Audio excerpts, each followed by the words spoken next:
I've always enjoyed art museums and galleries. As a kid, I remember visiting some of the iconic ones here in Vancouver, the Museum of Anthropology and the Vancouver Art Gallery. And since then, I've had the privilege of visiting many others around the world. What I love about art museums and galleries is that they're these inspiring places that tap into our imagination and soul. A few years ago, Michelle and I took our kids to the Vancouver Art Gallery to see an exhibition of paintings done by the French Impressionist Claude Monet. There were paintings of the French countryside and beautiful gardens, but there was one painting that caught my attention, and I kept going back to look at it. It's a painting called London Parliament, Reflections on the Thames. When Monet painted it in 1905, it was at a time when he was fascinated and inspired by the London smog of all things. And he was interested in how the fog played with the light patterns over the Thames River. Monet considered this specific painting unfinished, and it's certainly not his best work when you compare it to other pieces from the collection. But when I saw it on display, there was something so captivating about this connection between misty fog and light that it kept drawing me back to look at it. And I found myself just standing there, immersed in it. As I've reflected on the painting and this imagery of mist and light dancing together, it's become a beautiful metaphor about life and faith. That even when I'm in the midst of situations that feel dark and misty, light will eventually break through in new and creative and beautiful ways. That experience at an art gallery became a sacred moment for me, a tangible experience that connected me to a deep reality and truth in my faith. Last week, Pastor Ken began our series called Sacred Spaces.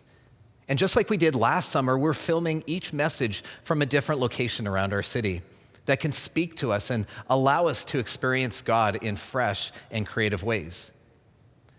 Today, I'm at the Dal Schindel Gallery at Regent College, located on the UBC campus. There's a beautiful exhibit finishing up here that was created in partnership with our friends at Sanctuary Mental Health. The exhibit is called Healing in Color, and it tells the stories of race, faith, and mental health through the visual work of Black, Indigenous, and peoples of color artists from around the world. It's an incredible and very timely collection.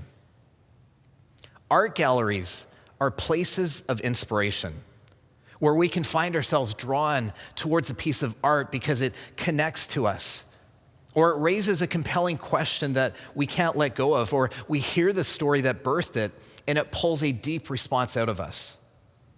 In fact, we'll sometimes even use language like that to describe what we're feeling. That painting took my breath away. We mean that there is something so powerful and meaningful in that art piece or that story that it causes us to pause and awake to something that's beyond just colors on a canvas. It touches us in the very core of our being, in our soul. Well, that word inspire comes from the Latin word meaning to breathe into. Our very breath is connected to the moments that we call inspiration. And that's one of the reasons why I'm at this art gallery today.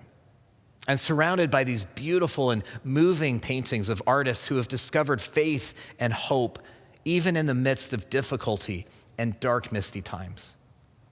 It's a profound reminder that the beauty and breadth of life can be found in unexpected places and canvases, and it can connect to my experience and to your experience. And this makes it a sacred space where God can show up. In fact, God's been showing up in unexpected spaces since the very beginning of our human story. And sometimes we need to go back to the beginning to remind ourselves of where we come from and to be filled with new breath and inspiration so we can keep moving forward in this journey and story called life. Here are the opening words found in the Bible. In the beginning, God created everything, the heavens above and the earth below. And here's what happened. At first, the earth lacked shape and it was totally empty, and a dark fog shaped and draped over the deep, while the Spirit of God hovered over the surface of the empty waters. And then there was the voice of God, "Let there be light," and there was. And then later on, we read these words. One day, the eternal God scooped dirt up out of the ground, and he sculpted it into this shape that we call human, and breathed the breath that gives life into the nostrils of the human. And the human became a living soul. I love how God begins working in the unexpected places, the places we can look at and write off, the places we think don't really matter or that we think can't change. But here, from the very beginning of our human story, we see that that's the very place and moment that God starts from. Darkness, formlessness, emptiness, dust, and dirt. Jewish scholars have pointed out the importance of the creation order, that first comes darkness and then light. And they go on to say the same is true about every area of our lives. In everything that we do and experience, we begin in the dark. A seed in the dirt, a baby in the womb, or an idea or a thought or a dream that's in a person's mind. God begins in the darkness with seemingly nothing. But he says, I can do something with that. God starts with a blank canvas, just like every artist did in this gallery. Doesn't look like much, but that ordinary beginning also hints at something else. That in God's world, things are going to get better. They're not going to stay as they are. And instead, it's this movement and story from darkness to light, from messiness to formation, and from nothing to something. There have been so many times throughout my life story where I've been in that place of darkness and emptiness and fog, where it seems like nothing good is happening, where it seems that one roadblock after dead end after the other is the only reality. Maybe you sense that happening in your life today, and it's numbing and discouraging, and there are all sorts of questions and doubts that start to swirl in this chaotic way. But it's precisely in those moments where I need to pause and remind myself to come back to the beginning of the story and to trust that even though I can't see it right now, where things are heading, I know that God is still somehow at work. That even in the mist and the fog, light is going to break through. Things may look insignificant and ordinary at first glance, but something is actually happening behind the scenes. In 1960, an MIT meteorologist named Edward Lorenz experienced this firsthand. He'd been developing a computer program that could simulate and forecast weather conditions. On this particular day, he was in a hurry, and instead of entering the number 0.506127, which is what he had used in an earlier test, he rounded the number to the nearest thousandth, or 0.506, thinking it wouldn't make a difference. He left the lab, and when he came back, he was shocked to find that a radical change had happened in his weather conditions modeling. Lorenz estimated that the numerical difference between the original number and the rounded number was the equivalent of a puff of wind created by a butterfly's wing.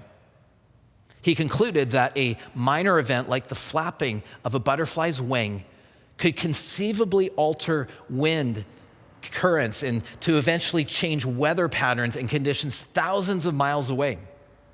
We know it now as the butterfly effect. Something that seems insignificant in the one moment can have a huge impact in the next.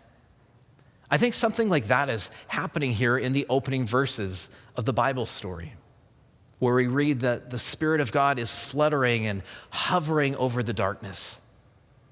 It may seem inconspicuous, but something significant is taking place. The language used in this verse is fascinating. The Hebrew word spirit or breath of God is in the feminine form, even though God transcends gender. She was fluttering over the darkness. God's spirit brooded like a bird above the watery abyss. I want you to sit with that imagery for a moment. I find it so moving and beautiful. In our lives, we are so often in a hurry to move from darkness to light, to move away from uncertainty to stability, maybe even from questions to answers. We don't like sitting in that in-between tension and waiting. But God works at a different place. And instead of rushing to the result, God's Spirit pauses and is present in that moment, hovering in that place that on the surface only seems to be full of emptiness and messiness. God is present. A puff of wind created by a butterfly's wing can be amplified over and over, creating this powerful effect in our natural world. But think how much more of an impact and change can happen with the reality of a God who is present with us, hovering, fluttering over the darkness, the challenges, the hardships, the struggles in our lives. God is present in this moment in your life. And that reality makes all the difference. Some of you need to hear that truth today in your current situation. Let me say it again. God is present in this moment in your life. Do you know why birds sing just before dawn? Scientists believe it's a way for them to tell each other that they made it through the night. A way of saying, I'm still here. The night may have been long, uncertain, even dangerous, but we can now see a little bit of light, a new day, a new song emerging on the horizon. We're still here. I think that's why the Spirit hovers and says, even in the midst of a dark place that you may find yourself in, I'm still here. I'm still at work. Even if it seems like nothing is happening, that breath and movement and fluttering of God's Spirit is doing something bigger and beyond what you or I could ever imagine. And the story doesn't end there.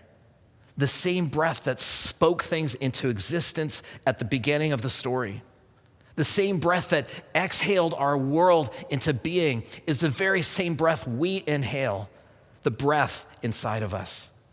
God's exhale becomes our inhale. That breath becomes our life. To become a living soul means to come alive and awake into a relationship and connection and love to God and to one another. The soul is the part of us that connects to the eternal. Cultures have tried to describe this breath of life. In Hawaiian, it's called aloha. Most people think aloha simply means hello or love. But its original meaning is made up of the words alo, to go with, and ha, which is breath of life. And so it literally means to go with the presence of breath. When I began writing this message, I didn't know I'd end up filming at the Schindel Gallery. And I didn't know that this beautiful painting created by Danielle Renata would form part of the visual backdrop. But I love how the Spirit has been at work connecting these pieces together. Danielle's painting is called Ha, Breath of Life. And here's how she describes her art piece, which was inspired by the Maori indigenous peoples of New Zealand. Within Maori culture, the Ha is known as the breath of life. It's the action shared in a hongi, the traditional Maori welcome where people press their noses and foreheads together. And it creates this physical, mental, emotional, and spiritual connection between people. In this particular image, an ancestor shares this space with her descendant, allowing them both to be present with one another in companionship. When I hear the story and meaning of this art piece, it resonates so deeply. This beautiful picture of the sharing of breath, this intimate moment of relationship and life coming together. And I imagine that's what the Spirit is doing here in Genesis, where God's breath comes and touches and kisses and enters into humans. And we enter into the story that's being created in us and around us. As I pause and immerse myself in this art piece and also in this gallery, it reminds me that God's Spirit and breath can create something out of my nothing. That God's Spirit can take the canvas of my life and breathe breath and beauty and color and purpose into my story and into your story. I love the title of this exhibit. It's called Healing in Color. It reminds me that good can still come from hard and dark and difficult and misty places. Vincent van Gogh said that art is to console those who are broken by life. And so an art gallery can absolutely be a sacred space.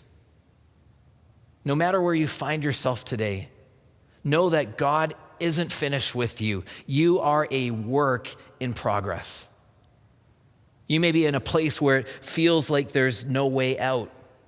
Maybe it's in a relationship that's gone sour. Maybe it's an addiction or a habit or a behavior or a thought pattern that has cornered you into a tight dead end. Maybe you're at a crossroads to make a decision of some kind, but you don't have clarity and all you can see is darkness and mist. Maybe you're struggling in your relationship with Jesus and things just aren't what they ought to be. My prayer in this message, in this art gallery, is that you remember that God is present with you right here, right now, in this moment of time. St. Paul says it this way: long before God laid down earth's foundations in the beginning, he had us in mind, had settled on us as the focus of his love. May you remember that God's Spirit is hovering over whatever challenges and difficulties you may be facing in your life. And that even though you may not be able to see it right now, something is still happening. God is still at work. May you remember that God wants to breathe into your life today new possibilities, new life, a fresh inhale of his presence and love. God is for you. You are the focus of his love. The invitation is to open up our soul to breathe in that reality and truth today. So here's a few challenges I'd like to leave you with this week. Find an art gallery and allow yourself to get caught up in the beauty and inspiration and story that you find there. If you're not able to visit one in person, go online. Most of the major art galleries around the world have created wonderful virtual experiences. Or you can meditate on a beautiful piece of art that you have in your home or that you have in your memory. There's lots of ways to pause and immerse yourself in beauty. Let it remind you that you are a part of a much bigger, beautiful story, God's story, one inspired by love. Find a way to engage in some type of artistic creation. You may not consider yourself an artist, but that's okay. Try it anyways. Grab a paintbrush or a camera or some pen and paper. Michelle will, from time to time, grab a coloring book and she'll just start coloring away. And it can be so restorative and healing, even life-giving. And you end up with something that's never been seen before in that specific way that you've just done it. Have fun. And use creativity as an expression of love for the God whose very breath is in you. Let me close with these words from Paul inspired by the breath of God. We are God's masterpiece. He has created us new in Christ Jesus so we can do the good things he planned for us long ago. When Jesus looks at you and when he looks at me, he sees a masterpiece, us. Each piece looks different. Each piece tells a different story. But all are being done by an artist who lives and breathes and moves from a place and design of divine love. No matter where you find yourself in the story today, know that you are a beautiful work in progress. There's still a lot of wet paint going on. It may not always be easy, and there may be a lot of questions along the way. But to paraphrase author Bob Goff, embrace uncertainty and the mist that may be around you. Some of the most beautiful and bright chapters and paintings in our lives won't have a title until much later. May you be filled today with God's Spirit and breath. Amen.